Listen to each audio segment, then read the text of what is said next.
የቀድሞ የኢትዮጵያ አየር መንገድ ዋና ስራ አስፈጻሚ አቶ ግርማ ዋቄ በጊዜያዊነት የኡጋንዳ አየር መንገድ ስራ አስፈጻሚ ተደርገው መሾማቸው ተገልጿል።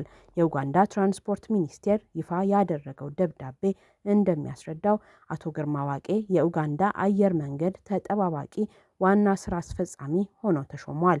ከዚህም በተጨማሪ አቶ ግርማ ዋቄ የሀገሪቱ አቪዬሽን አማካሪ ሆነው እንደሚያገለግሉም ተገልጿል። የኢትዮጵያ አየር መንገድን ከ1996 ጀምሮ ባሉት 7 ዓመታት በዋና ስራ አስፈጻሚነት ያገለገሉት አቶ ግርማ ጡረታ ከወጡ በኋላ ሩዋንዳ አየር መንገድንም የመሩ ሲሆን በገልፍ አየር መንገድም አገልግለዋል።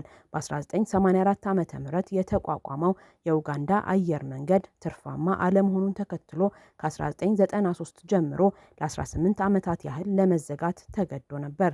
ከ6 ዓመታት በፊት ዳግም የተቋቋመው የኡጋንዳ አየር መንገድ ያሰበውን ያህል ስኬታማ አይደለም መባሉን ተከትሎ አየር መንገዱን ሲመሩ የነበሩት ጀኒፈር ባሙቱራኪ ከኃላፊነት መነሳታቸው ተገልጿል። አቶ ግርማ ዋቄም ጀኒፈር ባሙቱራኪን ተክተው በተጠባባቂ ስራ አስፈጻሚነት እንደሚመሩ የኡጋንዳ ሚዲያዎች ዘግበዋል። ዓለም አቀፉ የጋዜጠኞች መብት ተሟጋች ድርጅት ሲፒጄ ኢትዮጵያ ከዘገባ የታገዱ 3 የሮይተርስ ጋዜጠኞችን የስራ ፈቃድ እንድትመልስ ጥሪ ያቀረበ። ሮይተርስ የዜና ወኪል በኢትዮጵያ ያሉ 3 ዘጋቢዎቹ ፈቃድ መሰረዙን ስለመግለጹ ትላንት ሰኞ የካቲት 9 2018 ባወጣው መግለጫ ያስታወሰው ሲፒጄ የዜና ድርጅቱና የጋዜጠኞቹ ፈቃድ የተነጠቀው ኢትዮጵያ በአጎራባች ሱዳን የእርስ በርስ ጦርነት ውስጥ የሚዋጉ ኃይሎችን በድብቅ እያሰለጠነች ነው የሚል ዘገባ ካወጣ በኋላ መሆኑን ጠቅሷል። ከዘገባ ስራ የታገዱ 3 የሮይተርስ ጋዜጠኞች እውቅና እንዲመለስም ጠይቋል።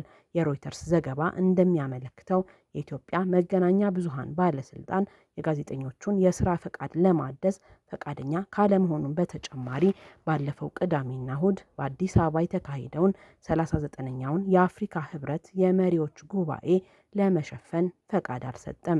የሮይተርስን ፈቃድ መሰረዝ በዓለም አቀፍና ገለልተኛ ፕሬስ ላይ በኢትዮጵያ ከሚደረገው አፋኝ የቁጥጥር እርምጃ ውስጥ የቅርብ ጊዜው እርምጃ ነው ሲሉ የሲፒጄ የአፍሪካ ፕሮግራም አስተባባሪ ሙቶኪ ሙሞ ተናግረዋል።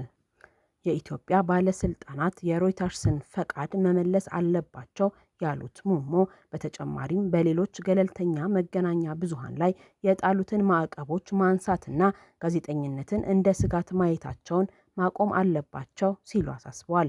የመገናኛ ብዙሃን ባለስልጣን መስሪያ ቤቱ የዋዜማ ሬዲዮ የሀገር ውስጥ ፈቃድ መሰረዙንና በጥቅምት ወር በኢትዮጵያ ውስጥ የሚሰሩትን 9 የጀርመን ድምፅ የዶቼ ቬለ ዘጋቢዎችን ፈቃድ አግዶ እንደነበር ሲፒጄ አስታውሷል።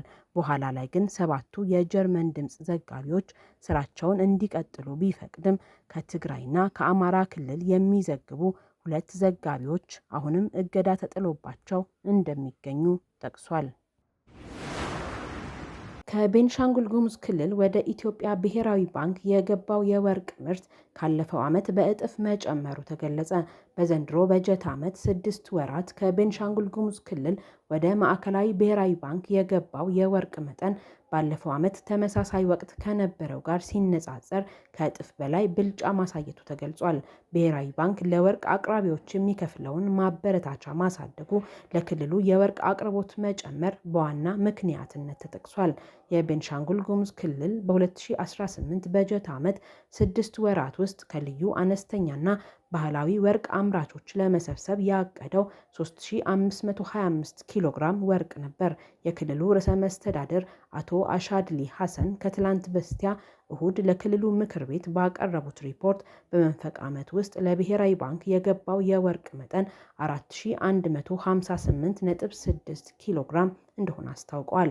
ይህ አሃዝ ባለፈው ዓመት ተመሳሳይ ወቅት ወደ ብሔራዊ ባንክ ከገባው 1697.68 ኪሎ ግራም ወርቅ ጋር ሲነጻጸር ከእጥፍ በላይ ጭማሪ ያሳየ መሆኑን የክልሉ ማዕድን ሀብት ልማት ቢሮ ኃላፊ አቶ ቱጃኒ አዳም ለኢትዮጵያ ኢንሳይደር ተናግረዋል።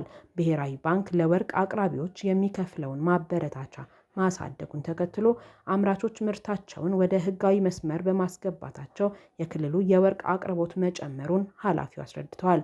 ብሔራዊ ባንክ ባለፈው ጥቅምት ወር ላይ ባሻሻለው የወርቅ ግዢ መመሪያ ለባንኩ የሚቀርበው የወርቅ መጠን ከ5 ኪሎ ግራም በላይ ከሆነ ከዓለም አቀፍ ዋጋ ላይ 15 በመቶ ጭማሪ በማድረግ እንደሚገዛ አስታውቆ ነበር።